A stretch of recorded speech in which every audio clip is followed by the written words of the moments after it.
Élisabeth poussa un cri, se tenant la tête. Attends, alors tout ce temps, j'étais en lune de miel avec un conteneur vide bien emballé? Fidli et Zena formaient le genre de couple que les gens aimaient observer. Moitié spectacle comique, moitié histoire d'amour. Avec 4 enfants, 2 garçons et 2 filles, leur maison bourdonnait toujours comme un petit terrain de football avec des commentaires constants. Pourtant, au milieu du chaos, leur foyer était rempli de rire, de soins et d'équilibre. L'argent, cependant, penchait fortement du côté de Zena. Fidli gagnait un salaire modeste, suffisant pour couvrir les petites factures, mais comparé aux revenus de sa femme, c'était plutôt de l'argent de poche. Il plaisantait souvent en disant que son salaire mensuel entier pouvait à peine acheter des collations pour les enfants pendant 2 semaines. Zena, en revanche, portait le poids des grosses dépenses, le loyer, les frais de scolarité, et même les factures d'hôpital imprévues qui accompagnaient l'éducation de 4 enfants aventureux. Elle ne se plaignait jamais. Au contraire, elle minimisait les contributions plus modestes de Fidli. S'il payait la facture d'électricité ou ramenait des courses, elle applaudissait et déclarait « Regardez mon mari, fournisseur de lumière, gardien du pain et de l'igname ». Les enfants riaient et scandaient « Papa le grand ». Fidli, souriant, les avertissait « Attendez seulement que vous commenciez à payer les factures vous-même ». Ce qui faisait fonctionner leur mariage, c'était que chacun donnait le meilleur de lui-même. Zena avec ses ressources, Fidli avec sa présence. Il s'impliquait profondément avec les enfants, aidant aux devoirs, arbitrant les disputes et même cuisinant. Bien que les enfants demandaient toujours prudemment si la nourriture de papa était sans danger, Zena gérait son succès avec grâce, sans jamais se vanter ni pointer du doigt, laissant les étrangers supposer que Fidli était le pilier financier. Lors des réunions de famille, les oncles lui tapaient fièrement dans le dos, disant « Tu prends bien soin de ton foyer, Fidli ». Il se contentait de sourire, connaissant la vérité, mais ne gâchant jamais le moment. À l'intérieur de leur maison, ce n'était pas l'argent, mais l'amour et les rires qui maintenaient tout ensemble. Mais un jour, tout changea. C'était un samedi matin, le genre de matin où Zena faisait habituellement des pancakes pendant que Fidli lisait le journal à voix haute, comme si les enfants étaient son public. Seulement cette fois, son visage n'était pas détendu. Il s'éclaircit la gorge 2 fois, comme le font les hommes lorsqu'ils s'apprêtent à annoncer une nouvelle dangereuse. « Zena » commença-t-il, la voix basse.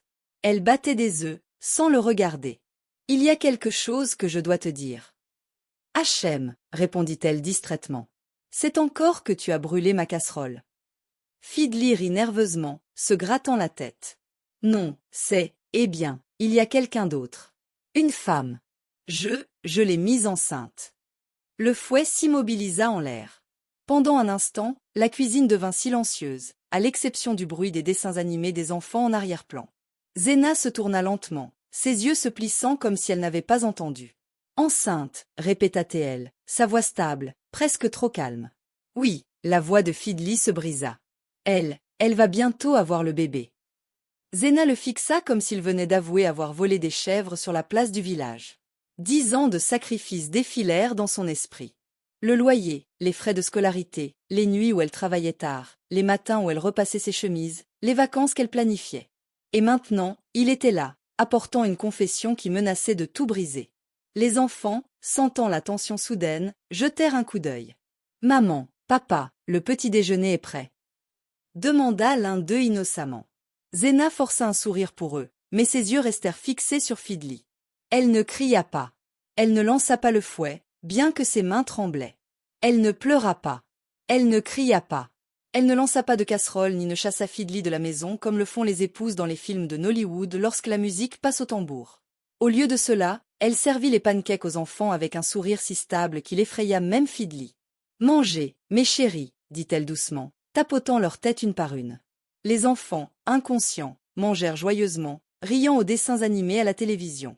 Quand le petit déjeuner fut terminé, Zena essuya la table, ramassa les assiettes et entra calmement dans sa chambre. Fidli la suivit comme une ombre, tordant ses mains, marmonnant des excuses. « Zena, s'il te plaît, pardonne-moi. Je n'avais pas prévu ça comme ça. Je le jure, c'est juste arrivé. Je t'aime. J'aime nos enfants. S'il te plaît, ne sois pas en colère. » Mais elle n'était pas en colère.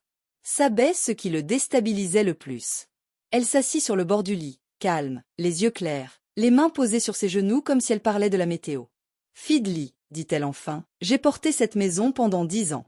Je l'ai construite avec ma sueur, mes prières et mon amour pour toi et nos enfants. Je ne veux pas la détruire avec de la colère. » Elle le regarda directement.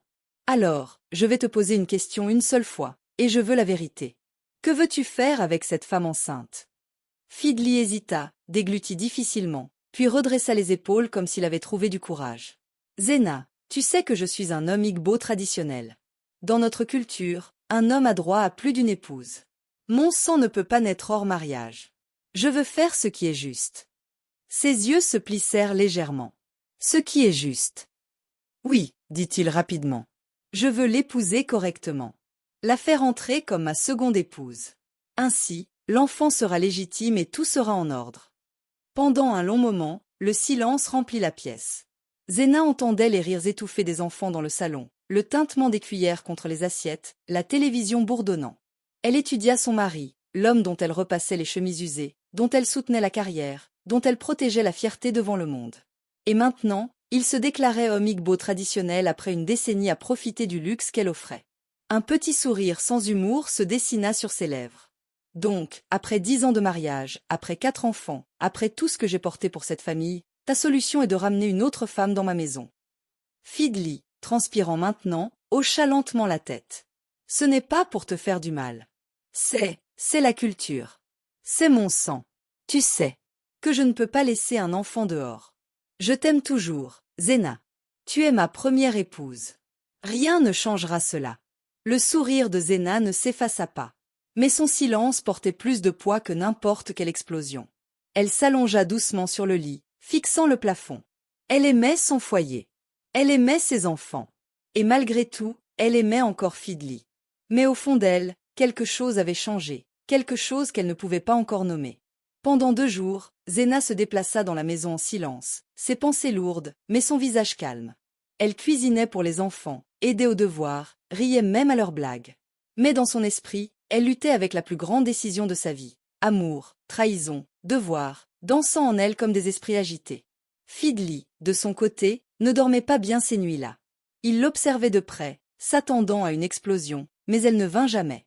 Le 3e matin, Zena se réveilla avant tout le monde, prépara un petit déjeuner simple, puis s'assit face à son mari à la table à manger. Ses yeux étaient stables, sa voix douce. « Fidli, dit-elle, j'ai réfléchi à tout. Je ne veux pas perdre mon foyer.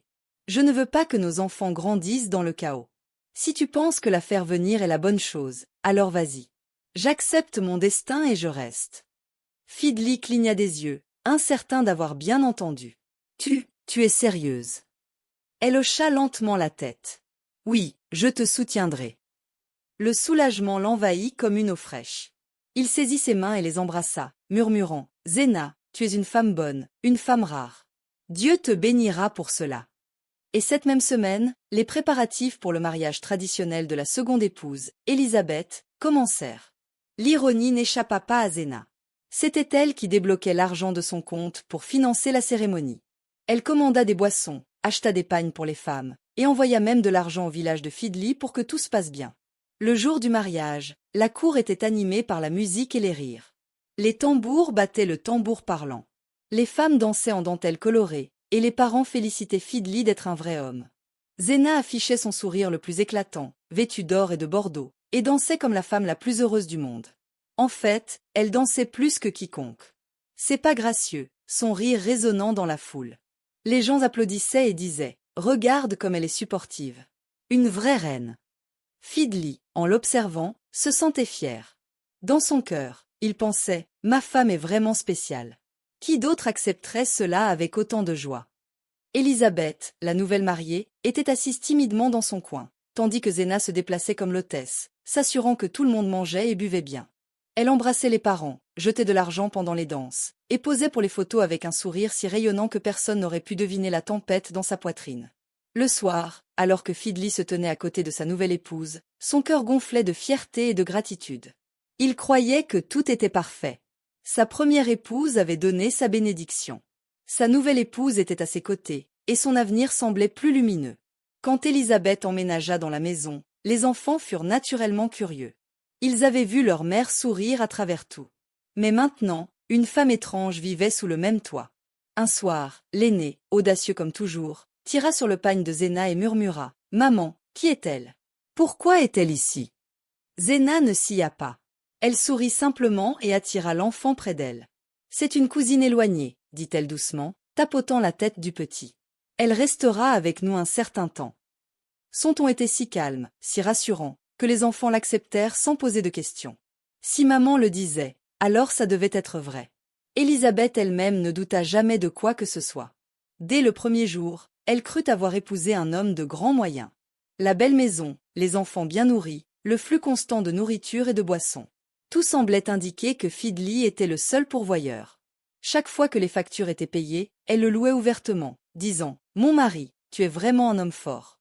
Que Dieu continue de bénir tes poches. » Fidli bombait le torse, savourant les éloges, tandis que Zéna gardait son sourire figé, ne révélant jamais la vérité, qu'elle était toujours celle qui faisait tourner la machine.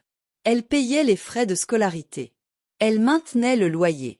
Elle rechargeait même le compteur d'électricité en silence, pendant qu'Élisabeth supposait que c'était Fidli. Mais derrière ce sourire calme, Zéna agissait différemment. Elle avait accepté son destin en public, oui, mais en privé, elle posait déjà les briques pour un autre avenir.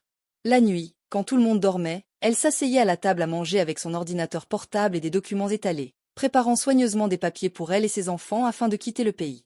Elle le faisait en silence, méthodiquement, avec la patience de quelqu'un qui savait que les tempêtes se surmontaient mieux dans le silence. Pas à pas, elle rassemblait les certificats de naissance, remplissait des formulaires, contactait une vieille amie d'école à l'étranger qui promettait de l'aider. Chaque naira de rechange qui lui parvenait, elle l'économisait. Elle commença même à vendre discrètement certains de ses bijoux, les convertissant en dollars. Pendant la journée, elle jouait toujours son rôle. L'épouse supportive, la cousine accueillante pour Élisabeth, la mère aimante qui ne manquait jamais les événements scolaires de ses enfants. Lors des réunions de famille, elle riait le plus fort, dansant même à côté d'Élisabeth, pour que personne ne suspecte rien. Son silence n'était pas une reddition. C'était une stratégie. Quand les papiers furent enfin prêts, estampillés, scellés et reposant soigneusement dans son tiroir comme des billets dorés, Zéna savait que son moment approchait. Mais elle savait aussi qu'elle ne pouvait pas simplement disparaître sans couvrir ses traces. Elle avait construit sa vie avec patience, et elle partirait de la même manière, en douceur, avec grâce, sans susciter de soupçons. Alors, un matin lumineux, elle surprit Fidli avec un large sourire. « Chérie, dit-elle doucement, tu as tellement fait pour cette famille. Tu nous as portés avec ta force et tu as pourvu à nos besoins sans faille. Je pense qu'il est temps que tu profites un peu. » Fidli manqua de s'étouffer avec son thé. « Me faire plaisir? Comment? J'ai prévu une lune de miel pour toi et Élisabeth. Un mois entier aux Maldives, annonça-t-elle, les yeux brillants d'une excitation feinte. La bouche de Fidli s'ouvrit en grand. Les Maldives? Comme à l'étranger? À l'étranger? Oui, rit Zéna. Tu as travaillé si dur. Laisse le monde voir que tu profites des fruits de ton labeur. Il était si heureux et choqué. Il la serra fort dans ses bras et lui dit combien il l'aimait et l'appréciait. Quand il annonça la nouvelle à Élisabeth, elle poussa un cri de joie et joignit les mains. « Oh, que Dieu te bénisse, mon mari. Tu es vraiment un homme parmi les hommes. Qui d'autre emmène sa femme aux Maldives? Tu me gâtes. » Elle se jeta dans ses bras, et Fidli sourit timidement, se gonflant comme un paon fier. Bien sûr, Élisabeth ignorait que Zéna avait payé pour chaque billet d'avion, chaque réservation d'hôtel, chaque petit détail. Elle avait tout organisé en silence, faisant en sorte que cela semble être l'œuvre de Fidli, un grand geste romantique. Les réservations étaient à son nom, les confirmations envoyées à son courriel, les reçus soigneusement cachés. Même les sacs de voyage portaient de nouvelles étiquettes avec ses initiales en gros, comme pour crier « Oui, cet homme est le sponsor ». Le jour du départ, la maison bourdonnait d'excitation. Les parents et amis défilaient pour féliciter Fidli, lui tapant dans le dos et disant « Ah, chef, tu es arrivé. Emmenez ta nouvelle femme aux Maldives. L'argent parle. » Fidli souriait modestement, essayant de paraître humble, tandis qu'à l'intérieur, il gonflait de fierté. Élisabeth rayonnait comme une mariée le jour de son mariage, s'imaginant déjà siroter des cocktails au bord de l'océan. Zéna se tenait près de la porte, calme et joyeuse, leur faisant signe de partir avec les enfants. « Amusez-vous, mon cher mari, dit-elle chaleureusement. Ramène de beaux souvenirs. »« Ne t'inquiète pas, ma reine, répondit Fidli, tapotant son épaule. Tu seras toujours la numéro 1. Ce n'est que moi qui remplis la tradition. Merci de me soutenir. » Zéna sourit, ses yeux doux mais indéchiffrables. Les enfants agitaient la main, criant « Au revoir, papa. Au revoir, tante cousine. » La voiture s'éloigna, et bientôt l'avion emporta Fidli et Élisabeth à travers l'océan vers le paradis. De retour à la maison, Zena ferma la porte, exhala profondément et se dirigea directement vers sa chambre. Elle ouvrit le tiroir, souleva les passeports impeccables et les toucha comme des trésors. La maison était silencieuse, le genre de silence porteur de promesses. Enfin, la scène était prête. Pendant que Fidli profitait de sa lune de miel durement gagnée, Zena était prête à faire son dernier mouvement. Pendant que Fidli et Elisabeth envoyaient des photos ensoleillées des Maldives, posant près des océans bleus et sirotant des cocktails qu'il pensait payer par lui, Zena exécutait son plan maître chez elle. Elle se déplaçait en silence, sans jamais attirer l'attention. Pièce par pièce, elle commença à vendre les choses qu'elle avait achetées avec sa propre sueur au fil des années. La télévision à écran plat, disparut. Les meubles élégants, vendus. Les bijoux en or qu'elle portait autrefois au mariage, convertis en dollars. Même la voiture bien-aimée de Fidli, celle dont il se vantait lors des réunions de famille, fut mise en vente. Et pourquoi pas? C'était elle qui l'avait achetée.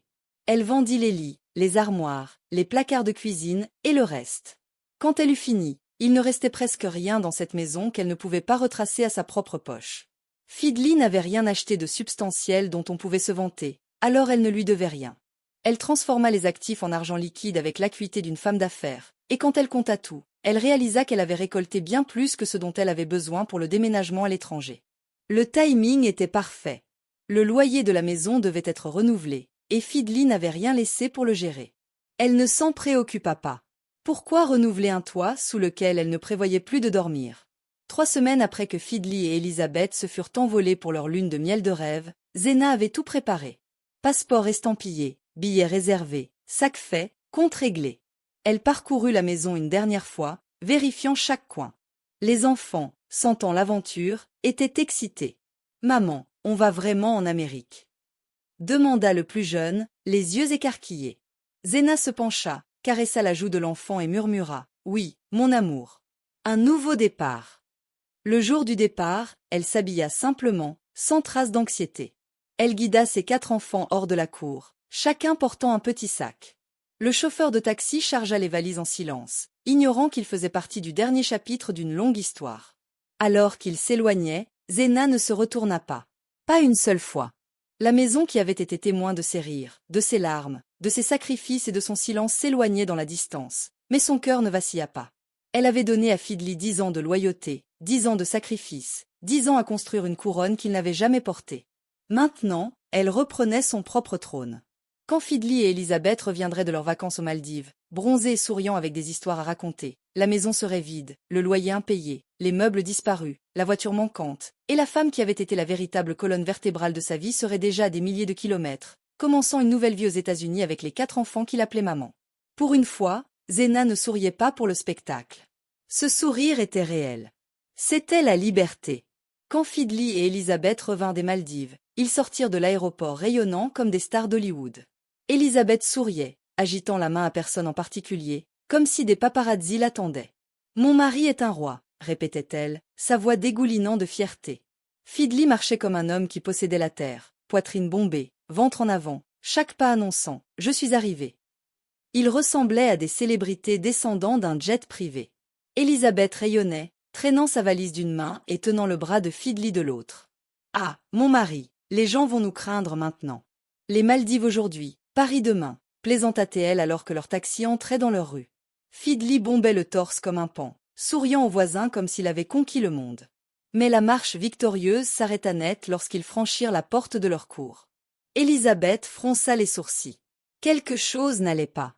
La cour était trop silencieuse, trop vide. Les jouets des enfants avaient disparu, les pots de fleurs manquaient. Quand ils ouvrirent la porte d'entrée, la mâchoire d'Elisabeth tomba. Le salon était vide. Pas de canapé, pas de télévision, pas de tableau. Même les rideaux avaient disparu. L'écho de leurs pas se moquait d'eux. Elisabeth se tourna brusquement. « Fidli, où est tout ?» Il déglutit difficilement. Peut-être que Zena les a envoyés au lavage. Elisabeth pivota. Le frigo aussi? Les chaises, la table à manger. Elle a lavé toute la maison? Ils coururent dans la cuisine. Rien. Casserole, cuillère, assiette, disparu. Ils se précipitèrent dehors pour trouver le parking vide. La Lexus bien-aimée de Fidli avait disparu. Elisabeth porta la main à sa poitrine. « Où est la voiture, Fidli ?» Où est tout? Avant qu'il ne puisse bégayer, le propriétaire apparut, les mains croisées dans le dos, un sourire narquois sur le visage. Bienvenue. Ah, chef Fidley, votre femme Zena a été très généreuse avant de déménager en Amérique avec les enfants la semaine dernière. Elle m'a dit de vous rappeler que le loyer expire dans 2 mois, alors vous devriez commencer à vous préparer pour le renouvellement. Elisabeth se tourna vers Fidley, son visage pâle de choc. Attends, de quoi parle-t-il? Le propriétaire rit. Madame, ne soyez pas fâchée. Zena était la vraie patronne ici. Elle portait tout sur ses épaules, les enfants, la maison, la voiture, même les beaux costumes de votre mari. Elle a tout payé. Une femme remarquable, je dois dire. Le visage d'Elisabeth devint livide. Elle cligna des yeux rapidement, puis regarda Fidley comme si elle le voyait pour la première fois. Attends, tu veux dire? Sa voix montait à chaque mot. Tu veux dire que tu n'es pas riche? Ce voyage aux Maldives, elle pointa du doigt, tremblante, ce n'était pas toi? Fidley ouvrit la bouche, mais sa voix se brisa comme du vieux bois. Elisabeth, écoute, la tradition est compliquée. Elisabeth laissa échapper un rire amer qui résonna dans la cour vide. La tradition? Tu es un mendiant traditionnel. Alors, tout ce temps, tu vivais de la sueur d'une autre femme et tu te faisais passer pour un grand riche. Le propriétaire éclata de rire, tapant des mains comme s'il assistait à une pièce de théâtre. Chef Grossou est devenu chef sac plastique. Chef Grossou, j'espère que vous commencerez à économiser rapidement. 2 mois arriveront plus vite que vous ne le pensez. Sur ce, il s'éloigna, laissant le silence derrière lui. Elisabeth lâcha sa valise et posa ses mains sur sa tête. Mon Dieu, j'ai quitté ma famille pour épouser un emballage. Regarde-moi maintenant, en lune de miel dans la pauvreté.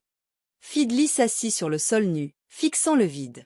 L'empire de fierté qu'il avait construit avec l'argent de Zena s'était effondré du jour au lendemain. La première semaine de retour dans l'appartement vide ressemblait à une punition. La maison autrefois vibrante, où résonnaient les rires des enfants, ressemblait maintenant à une boîte creuse. Elisabeth était assise sur le carrelage nu, sa main reposant sur son ventre gonflé, son visage assombri par la confusion et le regret. La réalité frappa comme de l'eau froide. Pas de meubles, pas de nourriture, pas de voiture, pas d'économie. Même les mots du propriétaire sur le loyer qui s'écoulait comme une bombe à retardement résonnaient dans ses oreilles. Elle voulait fuir, disparaître de cette honte, mais la grossesse la retenait. Partir n'était plus simple. Elle était coincée avec un conteneur vide bien emballé. Les difficultés s'installèrent doucement au début, puis fermement. Le petit déjeuner devint du gari trempé dans l'eau. Le dîner était du pain sans beurre. Elisabeth, qui se vantait autrefois des Maldives et du luxe, était maintenant assise en tailleur sur le sol, s'éventant avec de vieux journaux. Parfois, elle regardait Fidley avec des yeux brûlants qui posaient la question qu'elle ne formulait jamais. Comment en suis-je arrivée là? Fidley, de son côté, se déplaçait dans la maison comme un fantôme de lui-même. Il avait essayé d'appeler Zena. Sa ligne sonnait, puis s'éteignait. Il envoyait des messages, de longues excuses, des supplications, même des notes vocales. Aucun n'était délivré. Il envoyait des courriels. Il demandait même à des amis qui pourraient la contacter. Rien. Zena avait disparu avec le vent, et la porte de son monde était verrouillée pour toujours. Un soir, Fidley s'assit au milieu du salon vide, les mains couvrant son visage. « Elisabeth, murmura-t-il, la voix brisée. J'ai tout perdu. Elle m'a bloqué. Je ne peux pas l'atteindre, pas même les enfants. » Elisabeth soupira, frottant lentement son ventre. « Tu ne l'as pas seulement perdu, Fidley. Tu m'as perdu aussi. Je ne suis ici que pour cet enfant. Sinon, je serais partie de cette honte depuis longtemps. » Le silence qui suivit était lourd, seulement rompu par le bourdonnement d'un générateur venant de la maison d'un voisin, un cruel rappel qu'ils ne pouvaient même pas alimenter le leur. Nuit après nuit, ils s'allongeaient sur des nattes fines, les murs se refermant sur eux, leur vie autrefois luxueuse réduite à la survie. La fierté d'Elisabeth s'était fondue dans le silence, et celle de Fidley s'était effritée en poussière. Quelque part de l'autre côté de l'océan, Zena bordait ses enfants dans leur lit avec des baisers doux, son rire remplissant un appartement lumineux et meublé aux États-Unis. Elle était partie sans crier, sans se battre, sa revanche était dans son absence. Et dans cet appartement nigérian vide, Fidley comprit enfin. Parfois, la revanche la plus bruyante est le silence, et la blessure la plus profonde est d'être oubliée. Leçon morale, ne prenez jamais un bon partenaire pour acquis. La personne qui construit votre foyer en silence peut tout aussi facilement le démanteler sans un mot. Le respect, la loyauté et la gratitude maintiennent une famille debout, mais l'orgueil et la trahison la feront toujours s'effondrer. Merci d'avoir regardé. N'oubliez pas de liker, commenter et vous abonner.